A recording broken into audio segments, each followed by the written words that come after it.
여러분, 지난주 경주에서 무슨 일이 벌어졌는지 아십니까? 2025년 10월 에이펙 정상회의가 열리면서 전 세계 80개국 정상과 5천 명이 넘는 취재진이 한꺼번에 한국으로 몰려들었습니다. 이번엔 공항이 마비되겠군.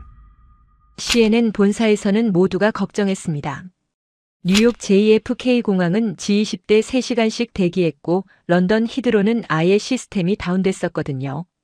하지만 인천공항에 도착한 CNN 수석 기자 마이클 톰슨은 자신의 스톱워치를 멈춘 채 멍하니 서 있었습니다. 이게 가능한 일인가?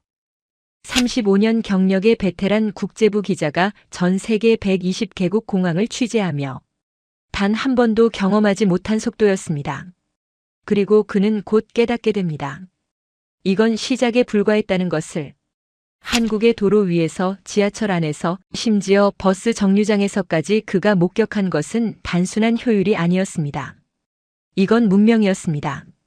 도대체 이 나라 교통 시스템 안에 어떤 비밀이 숨어 있었던 걸까요?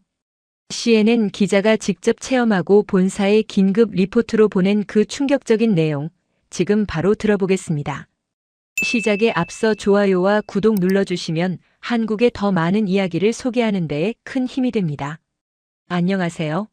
저는 CNN 국제부 수석 기자 마이클 톰슨입니다. 35년간 카메라를 메고 세계 분쟁 지역과 국제 회의를 쫓아다녔습니다. 이라크 전쟁부터 시작해서 G7, G20, UN 총회까지 굵직한 행사는 거의 다 취재했다고 자부합니다.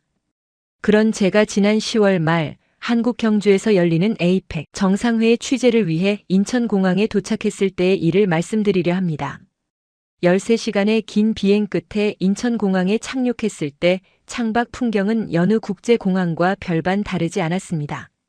넓게 펼쳐진 활주로와 질서정연하게 정렬된 항공기들. 저 멀리 보이는 현대적인 터미널 건물. 익숙한 광경이었지요. 가방을 챙기며 마음의 준비를 했습니다. 긴 줄, 느린 심사, 지친 표정의 여행객들이 떠올랐습니다. 그런데 기내에서 내려 통로로 들어서는 순간 뭔가 이상했습니다. 예상했던 소란이 들리지 않았어요. 수백 명의 승객이 한꺼번에 이동하는데도 고함 소리도 급하게 밀치는 기척도 없었습니다. 복도는 놀라울 만큼 넓고 밝았으며 안내 표지판은 여러 언어로 명확하게 표기되어 있었습니다. 바닥재가 특별했는지 발소리마저 부드럽게 흡수되는 느낌이었지요. 묘한 고요함 속에서 사람들은 각자의 속도로 걸어가고 있었습니다. 입국 심사장에 도착했을 때 첫 번째 충격을 받았습니다. 줄이 예상보다 짧았어요. 아니, 짧다기보다는 믿을 수 없는 속도로 줄어들고 있었다고 해야 정확하겠습니다. 파리 샤를 드골 공항에서는 2시간을 기다린 적도 있었는데 말이죠. 앞 사람들이 심사를 마치고 다음 구역으로 빠져나가는 모습을 보며 속으로 되뇌었습니다. 저렇게 빨라도 되나? 제 차례가 왔습니다. 여권을 건네자 심사관은 간단한 질문 2가지만 던졌습니다. 방문 목적과 체류 기간. 대답하는 사이 스캔이 끝났고 도장이 찍혔습니다. 채 10초도 걸리지 않았어요. 순간 어리둥절했습니다. 이게 끝이라니. 뭔가 빠뜨린 건 아닌지 뒤를 돌아보기까지 했습니다. 수화물을 찾는 구역은 더 놀라웠습니다. 컨베이어 벨트 위로 제 캐리어가 벌써 나와 돌고 있었어요. 다른 승객들도 하나둘 짐을 찾아 출구로 향하고 있었습니다. 대혼잡을 예상했던 제 머릿속이 하얘졌습니다. 뉴욕 케네디 공항에서는 짐 하나 찾는데 30분씩 걸리는 게 예사였거든요. 런던 히드로는 더 심했고요. 마지막 관문은 세관이었습니다. 신고할 물건이 없었기에 녹색 통로로 향했는데 여기서도 막힘이 없었습니다. 세관원들은 효율적이면서도 친절하게 승객들을 처리하고 있었어요. 제 차례가 되자 간단한 질문과 가방 엑스레이 확인 한 번으로 끝이었습니다. 도착 게이트를 완전히 빠져나와 시계를 확인하는 순간 입을 다물 수가 없었습니다. 비행기 착륙부터 공항을 완전히 벗어나기까지 채 10분도 걸리지 않았던 겁니다. 35년 경력의 국제부 기자가 전 세계 120개국 공항을 취재하며 단 한 번도 경험해보지 못한 속도였습니다. 주변을 천천히 둘러봤습니다. 분명 수백 명이 동시에 입국 절차를 밟았는데 모두가 벌써 각자의 길을 가고 있었습니다. 택시를 잡는 사람, 버스표를 끊는 사람, 환전소로 향하는 사람들. 누구 하나 당황하거나 헤매는 모습이 보이지 않았어요. 마치 모든 게 처음부터 계획된 것처럼 흘러갔습니다. 싱가포르 창이 공항도 빠르다고 소문났지만 최소 20분은 걸렸습니다. 두바이도 도쿄 하네다도 마찬가지였습니다. 뭔가 잘못됐다는 생각이 들었습니다. 혹시 제가 어떤 절차를 건너뛴 건 아닐까요? 나중에 문제가 생기는 건 아닐까요? 기자로서의 본능이 작동했습니다. 이건 너무 비정상적이었습니다. 혹시 이건 시작에 불과한 걸까요? 이 나라의 교통 시스템이 정말 특별한 건가요? 경주행 버스가 정확한 시간에 도착했습니다. 깨끗하고 넓은 좌석, 정돈된 실내, 친절한 안내 방송. 창가 자리에 앉아 안전벨트를 매면서 생각했습니다. 앞으로 며칠 동안 저는 이 나라에서 무엇을 더 보게 될까요? 아직은 알 수 없었습니다. 하지만 한 가지는 확실했습니다. 제가 알던 상식이 이곳에서는 통하지 않을 수도 있다는 것. 그리고 그게 불편하게 느껴졌습니다. 기자는 객관적이어야 하니까요. 버스가 공항을 빠져나가 본선 도로에 합류하는 순간 처음 보는 광경이 눈에 들어왔습니다. 도로 바닥에 색깔이 칠해져 있었어요. 분홍색과 초록색 선이 아스팔트 위에 선명하게 그어져 있었습니다. 처음엔 공사 표시인가 싶었습니다. 하지만 계속 달리는 동안 그 선들은 끊기지 않고 쭉 이어졌어요. 분홍색은 왼쪽으로, 초록색은 오른쪽으로 흘러가고 있었습니다. 고개를 갸웃거리며 주변 차량들을 관찰하기 시작했습니다. 그제야 보였어요. 차들이 그 색깔을 따라 움직이고 있었던 겁니다.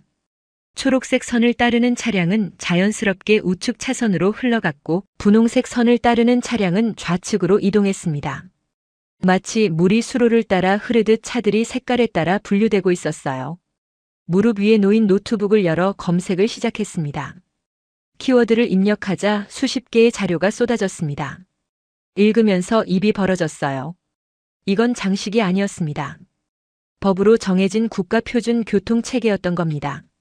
색깔 유도선이라는 이름으로 2019년부터 전국 고속도로에 설치되기 시작했고 지금은 주요 간선도로 대부분에 적용되고 있다고 나와 있었습니다.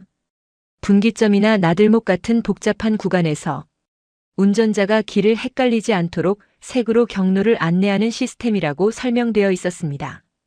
단순하지만 천재적인 발상이었어요. 표지판을 읽느라 시선을 뗄 필요도 없고 내비게이션을 확인하느라 고개를 숙일 필요도 없었습니다. 그냥 바닥의 색깔만 따라가면 됐으니까요. 하지만 동시에 의문이 들었습니다. 이게 정말 효과가 있을까? 운전자들이 진짜로 이 선을 신뢰하고 따를까? 미국이나 유럽에서도 비슷한 시도가 있었지만 대부분 실패했거든요. 사람들이 무시하거나 혼란스러워하거나 아예 눈치채지 못하는 경우가 많았습니다.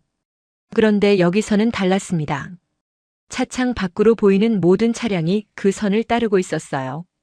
누군가 강제한 것도 아닌데 모두가 자연스럽게 색깔을 인식하고 그에 맞춰 차선을 변경했습니다. 초보 운전자로 보이는 소형차도 대형 트럭도 고급 세단도 예외 없이 그 흐름에 합류하고 있었습니다. 창문에 이마를 기댄 채 계속 지켜봤습니다. 10분, 20분, 30분. 시간이 흐르는 동안 단 한 대의 차도 색깔 선을 무시하고 갑자기 끼어들거나 급차선 변경을 하지 않았어요. 마치 보이지 않는 규칙이 작동하는 것 같았습니다. 이상했습니다. 아니, 낯설었다고 해야 맞겠네요. 제가 아는 세계에서는 이런 질서가 자발적으로 유지되지 않았거든요. 뉴욕의 고속도로는 늘 혼잡했고 런던의 도로는 예측 불가능했으며 파리의 운전자들은 무질서로 유명했습니다. 심지어 독일의 정교한 아우토반에서도 가끔 아슬아슬한 순간이 있었습니다. 그런데 이곳에서는 색 하나로 질서가 만들어지고 있었습니다. 노트에 문장을 적기 시작했어요. 하지만 손이 자꾸 멈췄습니다. 뭐라고 설명해야 할지 모르겠더라고요. 이게 기술인가, 문화인가, 아니면 그냥 우연인가. 기자로서 35년을 일하며 배운 게 있습니다. 세상에 완벽한 시스템은 없다는 것. 어떤 제도든 어떤 기술이든 결국 인간의 불완전함 앞에서 무너지기 마련이라는 것. 그게 상식이었어요. 그래서 저는 늘 회의적이었고 비판적이었고 의심 많은 기자로 살아왔습니다. 그런데 지금 제 눈앞에서 벌어지는 이 광경은 뭘까요? 완벽하다고 말하긴 이릅니다. 아직 여정이 끝나지 않았고 뭔가 문제가 생길 수도 있으니까요. 하지만 적어도 지금 이 순간만큼은 이 시스템이 작동하고 있었습니다. 그것도 아주 자연스럽게 조용하게. 버스 안은 고요했습니다. 승객 대부분이 졸고 있거나 휴대폰을 보거나 창밖을 멍하니 바라보고 있었어요. 아무도 이 도로의 특별함을 신기해하지 않았습니다. 당연한 일상처럼 받아들이는 것 같았습니다. 저만 이상하게 느끼는 걸까요? 저만 이걸 특별하다고 생각하는 걸까요? 앞 좌석에 앉은 현지인으로 보이는 남성이 편안하게 잠들어 있었습니다. 그의 표정은 평온했어요. 이 버스가 안전하게, 정확하게, 문제없이 목적지에 도착할 거라는 믿음이 느껴졌습니다. 저는 그 믿음이 어디서 오는 건지 궁금했어요. 시스템에 대한 신뢰일까요? 운전자에 대한 신뢰일까요? 아니면 이 나라 전체에 대한 신뢰일까요? 창밖의 풍경이 바뀌고 있었습니다. 도시의 건물들이 점점 줄어들고 들판과 산이 나타나기 시작했어요. 하늘은 주황빛으로 물들고 있었고 도로 위의 색깔 선들은 석양 아래에서 더욱 선명하게 빛났습니다. 노트북을 다시 열었습니다. 이번엔 제대로 정리해야겠다고 생각했습니다. 공항에서의 놀라움, 그리고 지금 이 색깔 유도선. 두 가지 모두 단순해 보이지만 그 안에는 뭔가 더 깊은 게 있는 것 같았습니다. 해가 지고 있었습니다. 도로 위의 색깔들이 서서히 어둠 속으로 사라지기 시작했어요. 하지만 차들의 흐름은 변하지 않았습니다. 여전히 질서정연하게 조용하게 자기 길을 가고 있었습니다. 눈을 감았습니다. 그리고 생각했어요. 저는 지금 무엇을 보고 있는 걸까요? 시간이 흘렀습니다. 1시간, 2시간이 지났지만 버스는 멈추지 않고 달렸어요. 창밖을 바라보며 습관적으로 손목시계를 확인했습니다. 출발한 지 2시간이 넘었지만 단 한 번도 정체를 겪지 않았습니다. 이상했어요. 뉴욕에서 보스턴까지 갈 때는 최소 한두 번은 막히는 구간이 있었습니다. 런던에서 맨체스터로 갈 때도 마찬가지였습니다. 어디를 가든 정체는 피할 수 없는 일이었어요. 도로의 숙명 같은 거였습니다. 그런데 이 고속도로는 달랐습니다. 미국에서는 추월 차선의 느린 차가 버티고 있는 경우가 많았어요.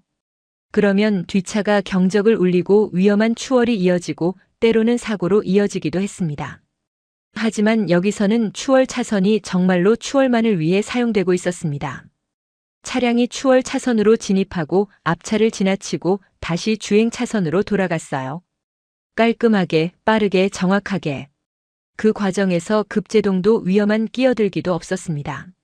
마치 무용수들이 안무를 따라 움직이는 것처럼 보였습니다. 노트에 적었습니다. 정확성의 미학. 그게 맞는 표현인지는 모르겠지만 다른 말로 설명할 수가 없었어요. 해가 완전히 지고 어둠이 내렸습니다. 가로등이 하나씩 켜지기 시작했습니다. 규칙적인 간격으로 설치된 조명들이 도로를 밝혔어요. 빛이 너무 밝지도 너무 어둡지도 않았습니다. 딱 필요한 만큼만 밝혀져 있었습니다. 버스 안 승객들은 대부분 잠들어 있었습니다. 저만 깨어서 창밖을 계속 지켜보고 있었어요. 무엇을 찾고 있는 건지 스스로도 잘 몰랐습니다. 아마도 틈을 찾고 있었던 것 같아요. 이 완벽해 보이는 시스템에 균열이 있다는 증거를. 그때였습니다. 앞쪽 차선에서 갑자기 빨간 브레이크 등이 일제히 켜졌어요. 저희 버스도 속도를 줄이기 시작했습니다. 드디어 정체가 시작되는 건가? 긴장하며 앞을 바라봤습니다. 200m쯤 앞에 차 한 대가 갓길에 멈춰 있었어요. 사고였습니다. 왼쪽 앞바퀴가 펑크난 듯 했고 운전자는 차에서 내려 위험 표지판을 세우고 있었습니다. 이제부터 혼란이 시작될 거라고 예상했어요. 차들이 끼어들려고 하고 경적이 울리고 정체가 길어지는 익숙한 풍경이 펼쳐질 거라고 생각했습니다. 하지만 그런 일은 일어나지 않았습니다. 지나가던 차량들은 속도를 줄이며 한 차선씩 옆으로 비켜줬어요. 아무도 급하게 끼어들지 않았습니다. 오히려 질서정연하게 마치 연습이라도 한 듯이 공간을 만들어냈습니다. 그 사이로 견인차 한 대가 빠르게 접근하고 있었습니다. 몇 분도 채 지나지 않아 견인차가 도착했어요.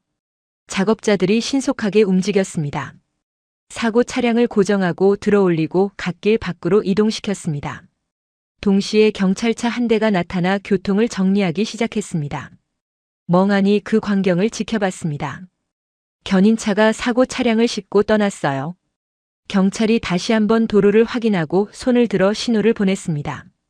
차들이 다시 움직이기 시작했습니다.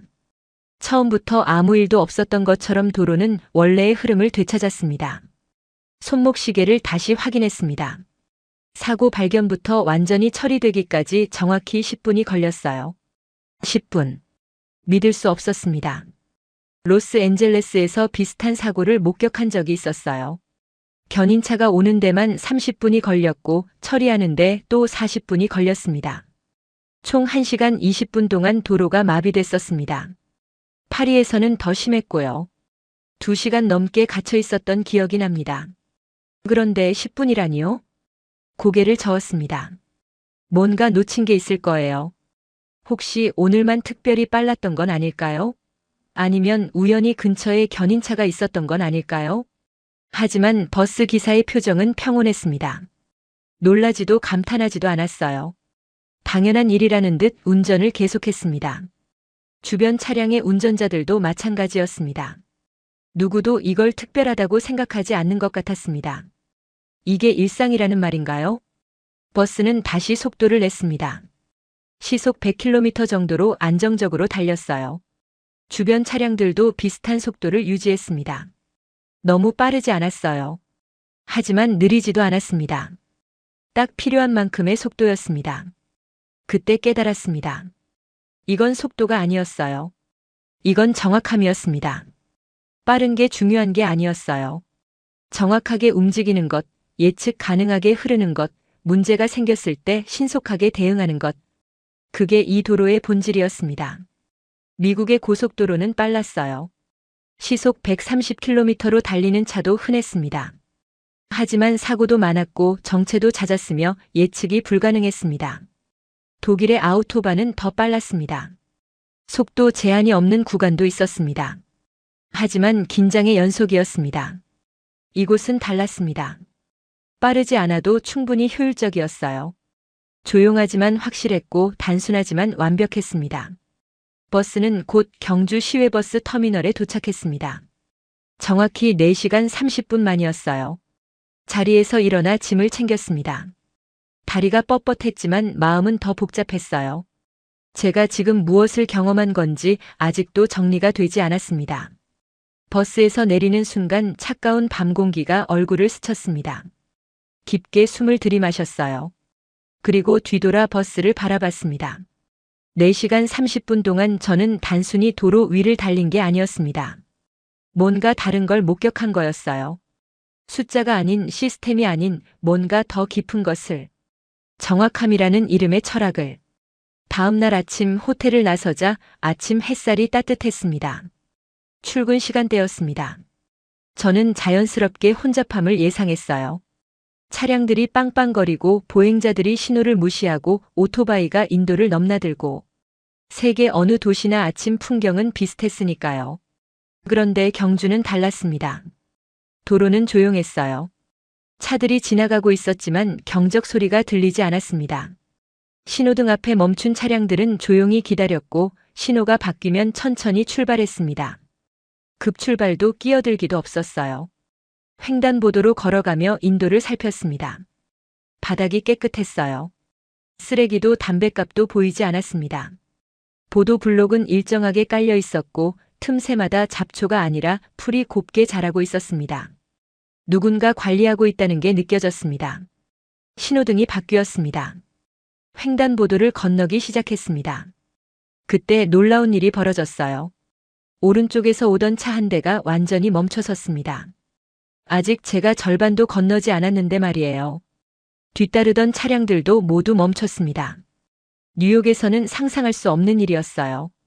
거기선 신호가 바뀌기 직전까지 차들이 속도를 내고 보행자는 뛰어서 건너야 했습니다. 횡단보도를 다 건너고 나서 뒤를 돌아봤습니다. 차들은 여전히 기다리고 있었어요. 다음 보행자가 건너기 시작할 때까지. 누가 시킨 것도 아닌데 당연하다는 듯이. 이상했습니다. 아니, 낯설었어요. 계속 걸었습니다. 큰 사거리에 도착했을 때 신호 체계를 자세히 관찰했어요. 차량 신호, 보행자 신호, 좌회전 신호가 순서대로 바뀌었습니다. 혼란이 없었어요. 모든 게 정해진 순서대로 정확한 타이밍에 작동했습니다. 특히 눈에 띈 건 음향 신호였습니다.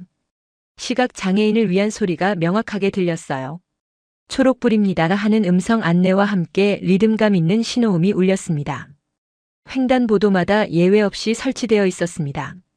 점심 무렵 회의장에 도착했습니다. 입구에서 다른 외신 기자들을 만났어요. 미국 통신사의 기자, 영국 방송국 특파원, 프랑스 일간지 기자. 모두 베테랑들이었습니다. 자연스럽게 한국에 대한 이야기를 나눴습니다. 그런데 모두의 반응이 비슷했어요. 공항에서 호텔까지 오는데 30분밖에 안 걸렸다는 이야기, 어젯밤 택시를 탔는데 미터기가 정확하더라는 얘기, 거리가 너무 깨끗해서 처음엔 시 외곽인 줄 알았다는 말들. 모두가 똑같은 충격을 받고 있었습니다. 저희 같은 베테랑 기자들이 세계 곳곳을 취재해 본 사람들이 한 나라의 교통 시스템에 이렇게 놀라고 있다는 게 우스웠어요. 미국 기자가 말했습니다. 이건 도시가 아니라 시스템이야. 그 말이 묘하게 가슴에 와닿았습니다. 시스템. 맞아요. 시스템이었어요. 하지만 차가운 기계 같은 시스템이 아니었습니다. 사람을 배려하는 시스템이었습니다. 효율을 추구하지만 따뜻한 시스템이었어요. 회의가 끝나고 저녁 다시 거리로 나왔습니다. 해가 지고 가로등이 켜졌어요. 낮과는 또 다른 풍경이었습니다. 신호등의 카운트다운이 눈에 들어왔어요. 30, 29, 28. 정확하게 초를 세며 내려갔습니다. 운전자도 보행자도 모두 그 숫자를 보며 판단했습니다. 언제 멈춰야 하는지, 언제 건너야 하는지. 이 단순한 장치가 얼마나 많은 사고를 예방하는지 생각해 봤습니다. 뉴욕에는 이런 카운트다운이 없었어요. 신호가 갑자기 바뀌고 사람들은 당황했습니다. 사고는 늘 그런 순간에 일어났습니다. 횡단보도를 건너는데 한 할머니가 천천히 걸어가고 있었습니다. 신호가 곧 바뀔 시간이었어요. 긴장했습니다. 차들이 경적을 울리지 않을까? 하지만 아무 일도 일어나지 않았습니다. 차들은 조용히 기다렸어요. 할머니가 완전히 건너갈 때까지. 신호가 이미 빨간불로 바뀌었는데도요. 가슴이 뜨거워졌습니다. 이건 규칙이 아니었어요. 이건 문화였습니다. 법으로 강제할 수 없는 무언가였습니다. 사람에 대한 존중이었고 약자에 대한 배려였으며 공동체에 대한 책임이었습니다. 그 자리에 서서 한참을 생각했습니다. 35년간 기자로 살면서 수많은 도시를 봤어요. 뉴욕의 역동성, 런던의 전통, 파리의 낭만, 도쿄의 정밀함. 각 도시마다 특색이 있었습니다. 그런데 경주는 뭘까요? 이 작은 도시의 정체성은 뭘까요? 고요함이었습니다. 하지만 죽은 고요함이 아니었어요. 살아있는 고요함이었습니다. 질서 속의 고요함이었고 배려 속의 고요함이었으며 신뢰 속의 고요함이었습니다. 호텔로 돌아가는 길 계속 주변을 관찰했습니다. 버스 정류장에 질서정연하게 선 사람들, 자전거 도로를 지키는 자전거들, 주차선 안에 정확히 멈춘 차량들. 모든 게 제자리에 있었어요. 이게 우연일까요? 단순히 규칙을 잘 지키는 사람들이라서 그런 걸까요? 아니었습니다. 이건 더 깊은 무언가였어요. 시스템을 믿는 마음이었고 서로를 존중하는 문화였으며 공동체를 생각하는 의식이었습니다. 생각했습니다. 내일 서울에 가면 또 무엇을 보게 될까요? 이 고요함이 경주만의 것일까요? 아니면 이 나라 전체의 것일까요? 답은 아직 몰랐습니다. 하지만 한 가지는 확실했어요. 제가 쓸 기사가 처음 계획했던 것과는 완전히 달라질 거라는 것. 그리고 그게 두렵기도 하고 설레기도 했습니다. 회의가 끝나고 서울로 올라가기로 했습니다. 고속철도를 타기로 했어요. 2시간이면 도착한다고 들었거든요. 경주에서 서울까지 280km를 2시간 만에 말이죠. 역에 도착했을 때 첫인상은 깔끔함이었습니다. 표를 구매하고 대합실 벤치에 앉아 주변을 관찰했어요. 사람들이 질서정연하게 줄을 서서 개찰구로 들어가고 있었습니다. 밀치는 사람도 끼어드는 사람도 없었어요. 모두가 자기 차례를 기다리고 있었습니다. 기차가 들어오는 순간 입을 다물 수가 없었습니다. 유선형의 세련된 디자인, 깨끗한 차체, 조용한 엔진음. 이게 정말 기차인가 싶었어요. 마치 미래에서 온 것 같았습니다. 탑승했습니다. 좌석은 넓고 편안했으며 창문은 크고 깨끗했습니다. 짐을 선반에 올리고 자리에 앉았어요. 발 아래 콘센트가 있었습니다. 충전이 가능했어요. 기차 안에서요. 정확한 시간에 출발했습니다. 가속이 시작됐는데 소음이 거의 없었습니다. 진동도 느껴지지 않았어요. 그냥 부드럽게 조용하게 속도가 올라갔습니다. 창밖 풍경이 빠르게 지나가기 시작했습니다. 객실 앞쪽에 전광판을 봤습니다. 현재 속도가 표시되고 있었어요. 시속 300km. 믿을 수 없는 숫자였습니다. 그런데 전혀 무섭지 않았어요. 안정적이었거든요. 창밖을 바라봤습니다. 들판이 지나가고 산이 지나가고 도시가 지나갔습니다. 모든 게 빠르게 흘러갔지만 차 안은 평온했습니다. 승객들은 책을 읽거나 노트북을 하거나 조용히 대화를 나누고 있었어요. 30년 전 프랑스에서 처음 고속철도를 탔을 때가 떠올랐습니다.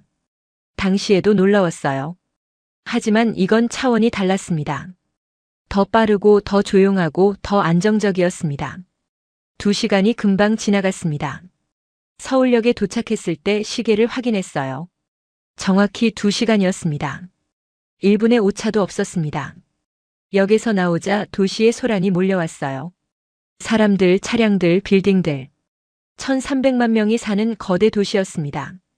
익숙한 혼란을 예상했습니다. 뉴욕처럼, 런던처럼, 도쿄처럼. 하지만 저는 다른 선택을 했습니다. 대중교통을 타보기로 한 거예요. 기자로서 그리고 한 사람의 여행자로서 도시를 제대로 이해하려면 그들이 매일 쓰는 교통수단을 직접 경험해야 한다고 생각했습니다. 역 근처의 편의점에서 교통카드를 샀습니다. 5,000원을 충전하고 지하철 개찰구로 향했습니다. 플랫폼으로 내려가는 순간 첫 번째 놀라움이 왔습니다. 무료 와이파이였어요. 핸드폰이 자동으로 연결됐습니다. 속도를 확인해 보니 빨랐어요. 영상도 끊김없이 재생됐습니다. 지하 깊은 곳인데도요. 뉴욕 지하철에서는 상상할 수 없는 일이었습니다. 거기선 지상에서도 신호가 약했으니까요. 플랫폼 천장에는 전광판이 있었습니다. 다음 열차 도착까지 3분 40초. 초 단위까지 정확하게 표시되고 있었어요. 시간이 흐르며 숫자가 줄어들었습니다. 3분, 2분, 1분. 그리고 정확히 0초가 됐을 때 열차가 들어왔습니다. 초 단위로 정확한 배차. 입을 다물 수가 없었어요. 좌석에 앉아 주변을 살폈습니다.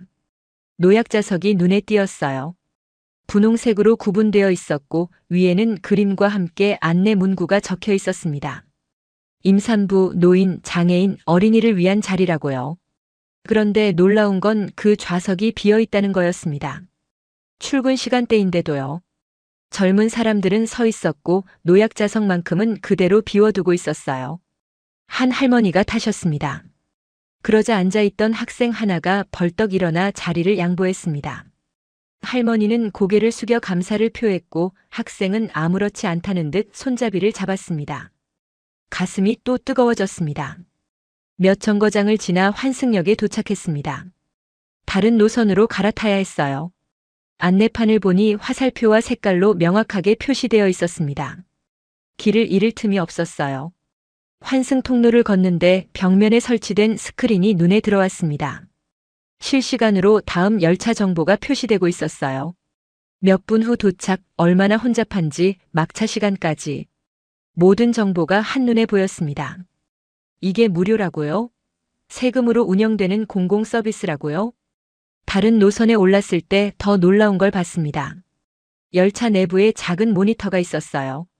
현재 위치, 다음 역 환승 정보가 실시간으로 업데이트되고 있었습니다. 한국어, 영어, 중국어, 일본어로 동시에요. 생각했습니다. 이 도시는 외국인을 배려하고 있구나. 길을 잃을까 두려워하는 여행자를, 언어가 통하지 않아 불안한 사람들을 생각하고 있구나. 열차에서 내려 지상으로 올라왔습니다. 버스 정류장이 보였어요. 한번 타보고 싶었습니다. 같은 교통카드로 탈 수 있다고 들었거든요. 버스를 기다리는 동안 전광판을 확인했습니다. 7분 후 도착이라고 떠 있었어요. 버스 번호, 노선, 예상 도착 시간 다 나와 있었습니다. 정말 7분 후에 버스가 왔습니다. 오차 없이 말이죠. 버스에 올라 카드를 찍었습니다. 신기한 소리가 들렸어요. 환승이라는 안내 음성이었습니다. 요금이 추가로 부과되지 않았어요. 지하철에서 버스로 갈아탈 때 무료 환승이 되는 시스템이었습니다. 멍하니 서 있었습니다. 이게 어떻게 가능한 거죠? 서로 다른 운영 주체인데도 하나의 시스템처럼 작동하고 있었어요. 창가 좌석에 앉았습니다. 버스는 부드럽게 출발했어요. 급출발도 급제동도 없었습니다. 운전기사는 능숙하게 하지만 조심스럽게 운전했습니다. 몇 정거장을 지나는 동안 한 가지를 발견했습니다. 버스 내부가 깨끗하다는 것. 쓰레기통도 없는데 바닥이 깨끗했어요. 승객들이 각자 쓰레기를 챙기고 있었습니다. 그때 휠체어를 탄 남성이 타려고 했습니다. 긴장했어요. 뉴욕에서는 이런 상황이 늘 문제였거든요. 시간이 오래 걸리고 다른 승객들이 불평하고 분위기가 나빠지곤 했습니다. 하지만 여기서는 달랐습니다. 운전기사가 자리에서 일어났어요. 버스 중앙에 좌석 몇 개를 접어 올렸습니다. 공간이 만들어졌습니다. 그리고 버스에 설치된 승강장치를 작동시켰습니다. 경사로가 내려왔어요. 휠체어가 천천히 올라왔습니다. 운전기사는 안전벨트를 채워주고 괜찮은지 확인했습니다. 다른 승객들은 조용히 기다렸습니다. 짜증내는 사람도 한숨 쉬는 사람도 없었어요. 모든 과정이 3분도 채 걸리지 않았습니다. 버스가 다시 출발했어요. 창밖을 보며 눈물이 날 것 같았습니다. 이게 당연한 일이어야 하는데 세계 대부분의 도시에서는 당연하지 않았거든요. 장애인은 늘 불편을 감수해야 했고 다른 사람들에게 미안해야 했으며 때로는 포기해야 했습니다. 그런데 여기서는 시스템이 그들을 기다리고 있었어요. 버스에서 내렸습니다. 오후 4시 서울 한복판이었어요. 잠시 인도에 서서 생각을 정리했습니다. 하루 동안 지하철을 3번, 버스를 2번 탔습니다. 총 5,000원. 미국 달러로 4달러 정도였어요. 뉴욕에서는 지하철 한 번 타는데 3달러가 들었습니다. 환승하면 추가 요금이었고요. 하지만 가격만이 아니었어요. 정확함, 깨끗함, 배려, 정보, 접근성. 모든 게 갖춰져 있었습니다. 그것도 1,300만 명이 사는 거대 도시에서요. 노트를 꺼냈습니다. 하지만 뭐라고 적어야 할지 몰랐어요. 결국 이렇게 적었습니다. 서울의 대중교통은 훌륭하다. 아니, 너무 가벼웠습니다. 이건 단순히 훌륭한 게 아니었어요. 이건 철학이었습니다. 모든 사람이 이동할 권리가 있다는 철학이었고 약자를 배려해야 한다는 철학이었으며 공공 서비스는 모두를 위한 것이라는 철학이었습니다. 주머니 속 교통카드를 만지작거렸습니다. 작은 플라스틱 카드였지만 그 안에는 이 도시의 가치가 담겨 있었어요. 해가 기울고 있었습니다. 거리는 여전히 분주했지만 혼란스럽지 않았어요. 사람들은 각자의 목적지로 향하고 있었고 대중교통은 조용히 그들을 실어 나르고 있었습니다. 내일은 또 무엇을 보게 될까요? 그날 저녁 한 거리를 걷고 있었습니다. 호텔로 돌아가는 길이었어요. 갑자기 비가 내리기 시작했습니다. 우산이 없었습니다. 급하게 주변을 둘러보다가 버스 정류장이 눈에 들어왔어요. 비를 피하려고 다가갔는데 발걸음이 멈췄습니다. 이건 그냥 정류장이 아니었어요. 유리로 된 투명한 구조물이었습니다. 하지만 단순한 유리벽이 아니었어요. 벽면에는 화면이 설치되어 있었고 천장에는 조명이 은은하게 빛나고 있었습니다. 바닥은 깨끗했고 의자는 편안해 보였습니다. 안으로 들어서는 순간 놀라운 일이 벌어졌습니다. 센서가 저를 감지했어요. 화면에 글자가 떴습니다. 환영합니다. 그리고 현재 온도, 미세먼지 농도, 날씨 정보가 표시됐습니다. 다음 버스 도착 시간도 함께요. 의자에 앉았습니다. 그제야 주변을 자세히 볼 수 있었어요. 벽면 한쪽에는 작은 기계가 설치되어 있었습니다. 가까이 가보니 공기 살균기라고 적혀 있었어요. 코로나 이후 설치된 거겠죠.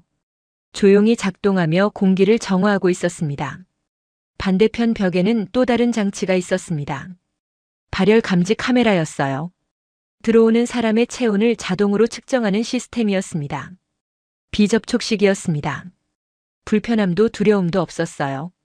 의자 옆 손잡이를 보니 무언가 익숙한 표시가 있었습니다. 무선 충전 마크였어요. 혹시 싶어 핸드폰을 올려봤습니다. 충전이 시작됐습니다. 버스 정류장에서요. 멍하니 앉아 있었습니다. 이게 공공시설이라고요? 세금으로 만들어진 무료시설이라고요? 화면을 다시 봤습니다. 터치가 가능했어요. 손가락으로 눌러보니 메뉴가 나타났습니다. 버스 노선 검색, 주변 관광지 정보, 긴급 연락처. 심지어 다국어 지원까지 됐습니다. 뉴욕의 버스 정류장이 떠올랐습니다. 녹슨 표지판, 찢어진 벤치, 비를 막아주지 못하는 낡은 지붕. 런던도 크게 다르지 않았어요. 파리는 더 심했고요. 그런데 여기는 달랐습니다. 이건 단순히 버스를 기다리는 공간이 아니었어요. 이건 작은 미래였습니다. 걸으며 생각했습니다. 내일이면 한국을 떠나야 해요. 하지만 이 경험을, 이 놀라움을, 이 감동을 어떻게 전해야 할지 말입니다. 마지막 날 아침 다시 비가 내렸습니다. 택시를 잡아타고 공항으로 향했습니다. 오후 비행기였지만 서울의 마지막 풍경을 천천히 보고 싶었거든요. 택시 기사는 말이 없었습니다. 조용히 운전만 했어요. 창밖을 바라봤습니다. 비에 젖은 거리가 흐릿하게 보였습니다. 강남대로였습니다. 출근 시간대였고 차들이 빼곡했어요. 하지만 막히지는 않았습니다. 일정한 속도로 흐르고 있었습니다. 비가 와도 질서는 무너지지 않았어요. 그때였습니다. 멀리서 사이렌 소리가 들렸습니다. 구급차였어요. 점점 가까워지고 있었습니다. 긴장했습니다. 뉴욕에서 본 장면들이 떠올랐거든요. 뉴욕에서는 구급차가 와도 길이 열리지 않았어요. 차들이 비켜주지 않았습니다. 운전자들은 자기 차선을 지켰고 때로는 구급차보다 먼저 가려고 속도를 냈습니다. 구급차는 경적을 울리며 간신히 틈을 찾아 지나갔습니다. 10분, 20분이 걸렸어요. 런던도 비슷했습니다. 파리는 더 심했고요. 하지만 여기서는 달랐습니다. 사이렌 소리가 들리자 앞쪽 차량들이 움직이기 시작했어요. 왼쪽 차선의 차들은 더 왼쪽으로, 오른쪽 차선의 차들은 더 오른쪽으로. 천천히 하지만 확실하게 공간을 만들고 있었습니다. 누가 지시한 것도 아니었어요. 경찰도 없었습니다. 하지만 모든 차가 같은 방향으로 움직였습니다. 마치 연습이라도 한 듯이. 1분도 채 지나지 않아 길이 열렸습니다. 중앙에 완벽한 통로가 만들어졌어요. 구급차가 그 사이로 빠르게 지나갔습니다. 경적도 울리지 않았어요. 필요 없었으니까요. 숨을 멈췄습니다. 구급차가 지나간 뒤 차들은 다시 원래 자리로 돌아갔어요. 자연스럽게 조용히. 아무도 끼어들려 하지 않았고 아무도 먼저 가려 하지 않았습니다. 그냥 질서정연하게 원래의 흐름으로 돌아갔습니다. 손이 떨렸습니다. 35년이었어요. 35년간 저는 기자로 살았습니다. 세계 곳곳을 다니며 수많은 도시를 보고 무수한 사람들을 만났습니다. 저는 인간을 알고 있다고 믿었어요. 사람들은 이기적이고 급하고 자기 중심적이라고. 그게 상식이었습니다. 그게 현실이었어요. 저는 그렇게 배웠고 그렇게 살았으며 그렇게 기사를 썼습니다. 그런데 지금 제 눈앞에서 벌어진 일은 뭡니까? 누군가 죽어가고 있을지도 모르는 구급차를 위해 수십 대의 차가 일제히 길을 열어준 거예요. 법 때문이 아니었습니다. 단속 때문도 아니었어요. 그냥 당연하다고 믿었기 때문이었습니다. 가슴이 터질 것 같았습니다. 택시는 계속 달렸습니다. 비는 여전히 내렸고 차들은 조용히 흘렸어요. 창밖을 보며 생각에 잠겼습니다. 제가 지난 며칠 동안 본 건 뭘까요? 빠른 입국, 색깔 유도선, 정확한 배차, 무료 환승, 스마트 쉼터. 저는 그걸 시스템이라고 생각했어요. 기술이라고 믿었습니다. 하지만 아니었습니다. 이건 시스템이 아니었어요. 이건 사람이었습니다. 시스템은 틀일 뿐이고 그 안을 채우는 건 결국 사람의 마음이었던 거죠. 서로를 배려하는 마음, 약자를 생각하는 마음, 공동체를 믿는 마음. 기술이 아무리 발전해도 사람이 협력하지 않으면 아무것도 작동하지 않습니다. 색깔 유도선이 아무리 선명해도 운전자가 무시하면 소용없어요. 신호등이 아무리 정확해도 시민이 지키지 않으면 의미 없습니다. 그런데 이곳 사람들은 지키고 있었습니다. 당연하다는 듯이 자연스럽게 눈물이 날 것 같았습니다. 35년간 믿어온 게 흔들리는 순간이었습니다.